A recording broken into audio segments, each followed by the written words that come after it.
Okay, here we are, Jeremiah chapter 30. And let's see. We finished up last week, chapter 30, verse 16. Therefore, all they that devour thee shall be devoured. And Jeremiah is sending out good news to the children of Israel that are in captivity. Okay. God instructed him to write all this stuff down, and all those nations that participated, if you will, in the captivity, the 70 years, okay, especially Babylon. All they that devour thee shall be devoured, and all thine adversaries, every one of them, shall go into captivity. I mentioned all this that. Nebuchadnezzar, when the Babylonian Empire took over, okay, all those nations that went into captivity, if you will, along with Jerusalem, they became part of the Babylonian Empire, and then eventually part of the Persian Empire, and then the Greek Empire, and then the Roman Empire. They all went into captivity, and a lot of those nations disappeared. Okay? And they that spoil thee shall be a spoil, and all that prey upon thee will I give for a prey. Okay? And we come down to starting this week, verse 17. For I will restore health unto thee. Okay? And he describes them, as being unhealthy, wounded, with no bandages for the wounds, nothing like that. Okay? But I will restore health unto thee, and I will heal thee of thine wounds. We'll get some Band-Aids on those wounds. We'll get some dressings on them. We'll get some medicine on them. Okay? And I will heal thee of thy wounds, saith the Lord, because they called thee an outcast. Okay? All those other nations, they called thee an outcast, saying, this is Zion, whom no man seeketh after. Okay? Remember, God was saying, when you're going into captivity, no one's going to be your friend. You're not going to have any friends anymore. You're not going to, verse 14, all thy lovers, all those nations that may have helped thee, they've forgotten thee. All thy lovers have forgotten thee. And they call thee outcast. And no man seeketh after them. Okay? So we come down to verse 18. Thus saith the Lord, behold, I will bring again the captivity of Jacob's tents. Now, this idea of Jacob's tents, there were a lot of the Judah and Jerusalem, all those that were taken captivity, for that, they were a lot of them were slaves in Babylon, but there are also a whole bunch of them that became nomads again. Just like they were wandering in the wilderness during the Exodus. Okay? So they were wandering in wildernesses. They weren't captives, but they were and they were nomads in their tents, moving from place to place to place, just like they did in the Exodus. Okay?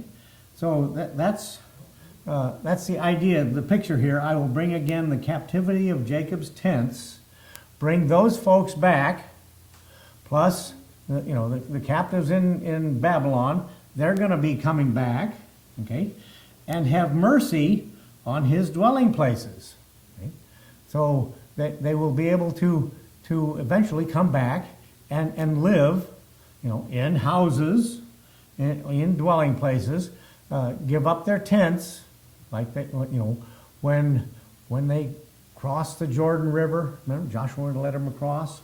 Okay, they were able to build cities and houses. They occupied cities and houses, And this is the same picture here from the Exodus.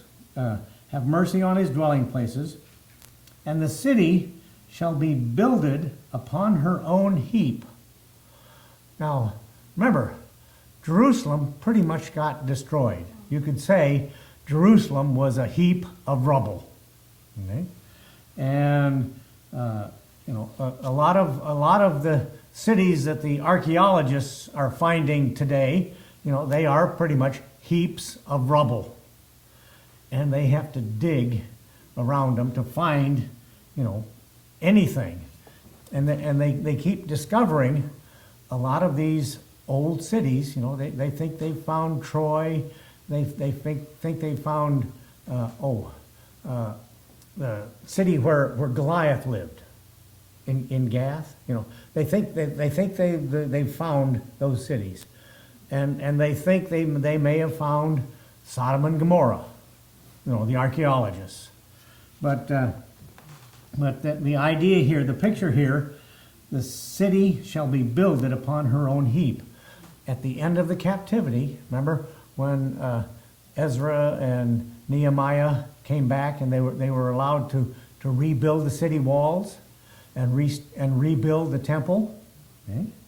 Well, that's the picture here.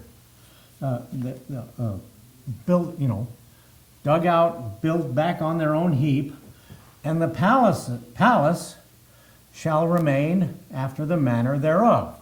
So, the king's palace would be rebuilt again upon her own heap. Okay? And out of them shall proceed thanksgiving. When they come back, the picture is they will be thankful that they are out of slavery. They're out of being nomads again. They're building the city back up. Okay, proceed thanksgiving, and the voice of them that make merry. Happiness is restored. That's the picture here. Good times have been restored. Okay?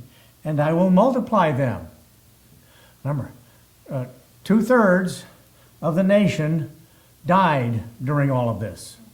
That's a bunch of people. Okay, 2/3 of the nation, and now, okay, every time the Jewish people go into, when they went into Egypt, okay, they were fruitful and they multiplied while they were in Egypt, and Pharaoh in Egypt saw that and got, they're getting too many for us. Okay, and so that's why he put them in.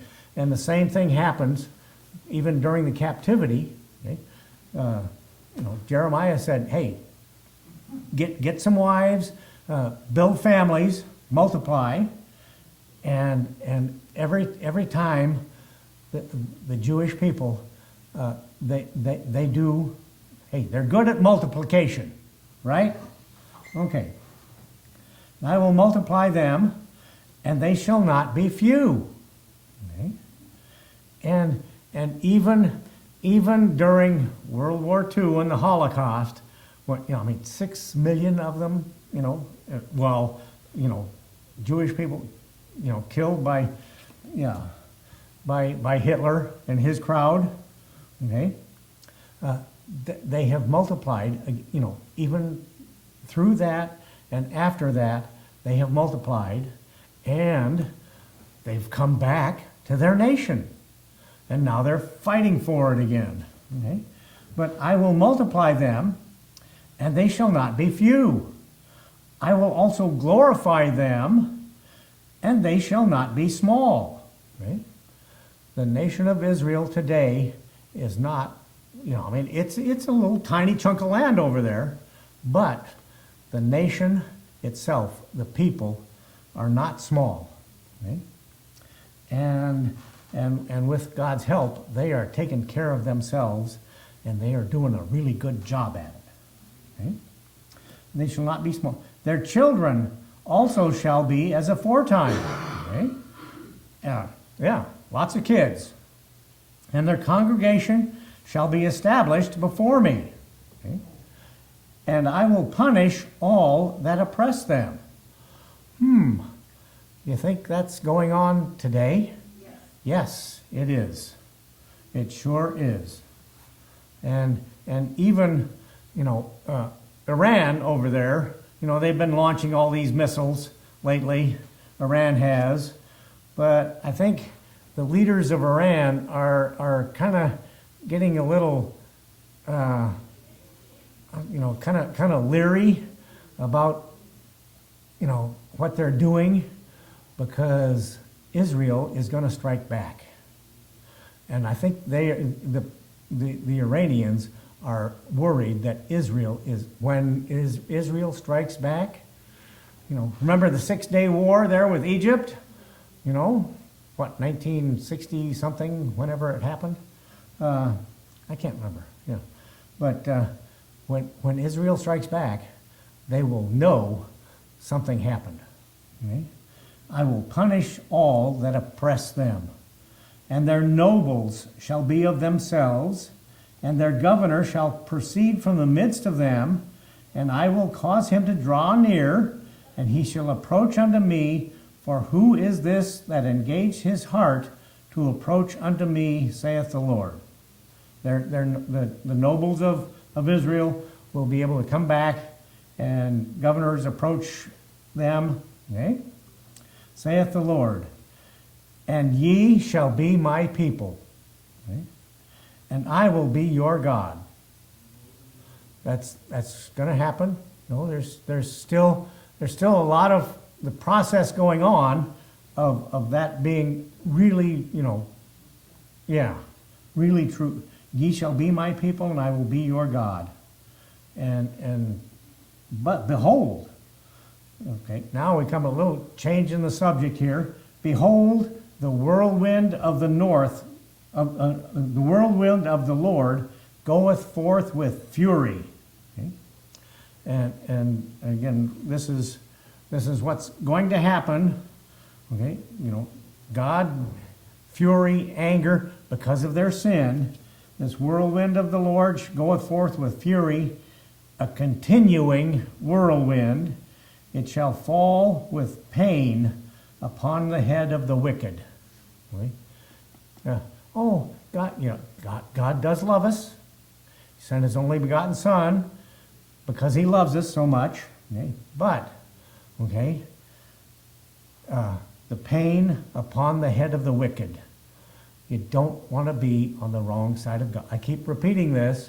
You don't want to be on the wrong side of God. Because if you are, you're going to suffer pain. The pain upon the head of the wicked. The fierce anger of the Lord shall not return until he have done it. Okay? Once he accomplishes his stuff, fierce anger of the Lord shall not return until he's completed it, and until he have performed the intents of his heart. Okay? God, in God's own heart, he has intents for us, for them, and he will perform. God will get what he wants done.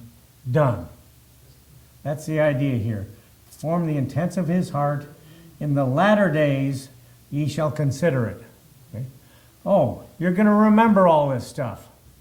And that's kind of the idea here. Okay, you, the children of Israel, when you come back, you're going to remember what God did.